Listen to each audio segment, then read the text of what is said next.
Hablando de otro tema que nos preocupa a todos, en el contexto nacional, el incremento en el combustible preocupa a las familias guatemaltecas. ¿Cuál es el origen de este problema? Bueno, yo creo que es importante recordar que, bueno, las crisis de los combustibles siempre han sido cíclicos, es decir, han habido diferentes etapas. Tal vez podemos mencionar que lo más reciente fue el problema de la pandemia del coronavirus, ¿verdad? Que prácticamente hubo mucha afectación en cuanto al transporte y la movilidad. Entonces el precio de los combustibles se disparó en el 2020, ¿verdad? Eso fue una de las primeras crisis.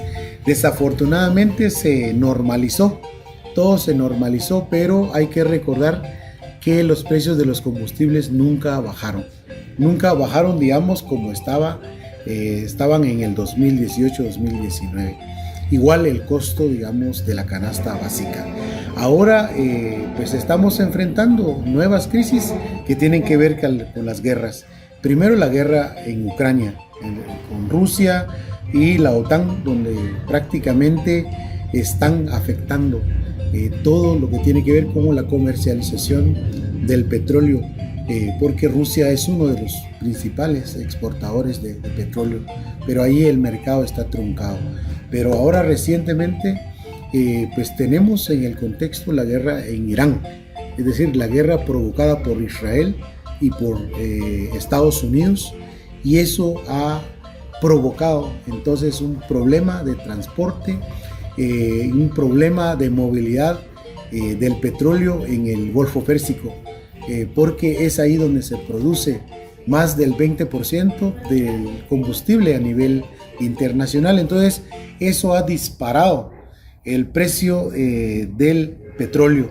Entonces es importante señalar y aclarar que esta crisis de los combustibles no es un problema de país, ni siquiera un problema de la región centroamericana, sino que es un problema internacional, es un problema provocado debido a las disputas geopolíticas que hay en el mundo.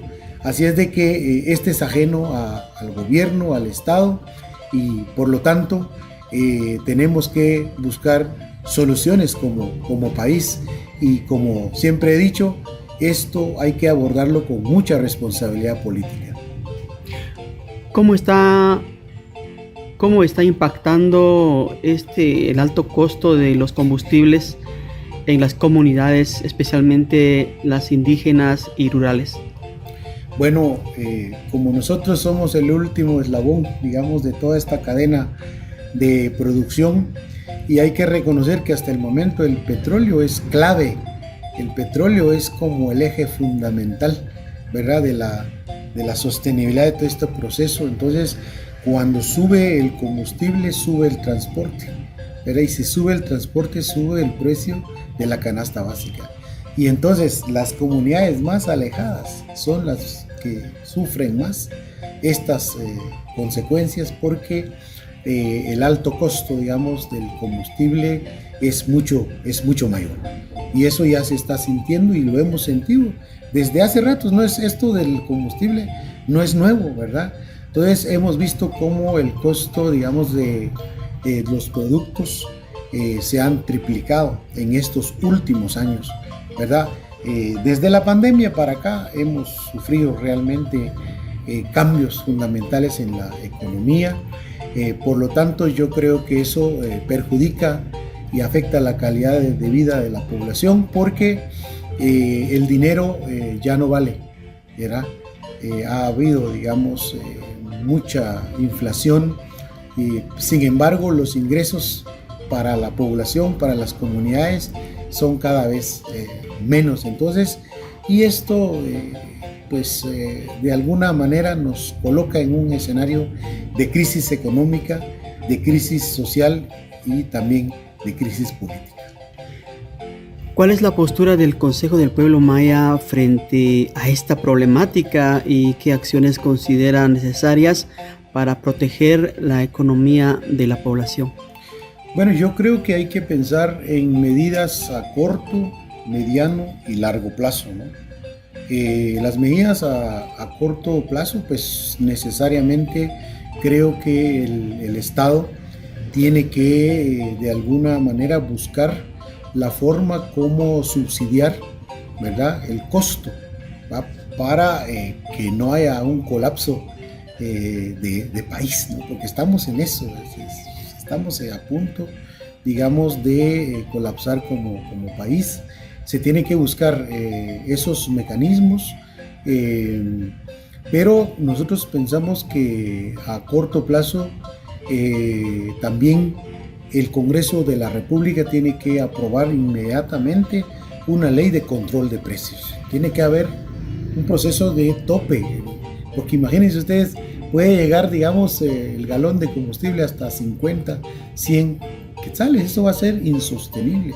Entonces, si nosotros consideramos también que debe haber una ley que prácticamente judicialice la especulación de precios, el acaparamiento, ¿verdad?, en tiempos de crisis, porque eso sucede y hay muchas personas que pues han triplicado su riqueza, sobre todo las grandes élites empresariales, son los que han sido los grandes ganadores en tiempos de crisis. Entonces, nosotros creemos que eso es importante y hay que cambiar la legislación. También creemos nosotros, esto sí es un llamado a la población en general, tenemos que pensar, tenemos que cambiar este régimen político, porque si nosotros recordamos, desde la época de Álvaro Arzú se han venido cambiando las leyes y ajustando las instituciones para favorecer, ¿verdad?, los intereses de las grandes empresas y de las grandes corporaciones. En este momento ellos son los que controlan el mercado, ¿verdad? El gobierno, el Estado solo están como espectadores de este proceso. Entonces se le ha entregado todo el poder a las empresas, por lo tanto eso tiene que cambiar. ¿Se recuerdan ustedes? Ellos nos dijeron que en nombre de la globalización y el libre comercio el país fue cediendo y se fue sometiendo, digamos, a los intereses del poder corporativo. Ahora hay un nuevo orden mundial, las cosas están cambiando. Miren, el mismo país que nos dijo que abriéramos nuestra frontera ahora ha cerrado su frontera, está echando, digamos, a nuestros paisanos y también está imponiendo aranceles a todo el mundo. Entonces es urgente que tengamos diputados y diputadas, un Congreso, digamos, soberanista, un Congreso que vele por la soberanía y también que vele por los intereses de las grandes mayorías y no solo de las élites que históricamente han explotado y han sometido a nuestro país. Finalmente, ¿qué llamado hacen a las autoridades y a la ciudadanía en este aniversario de las consultas de buena fe y ante los desafíos que enfrenta el país?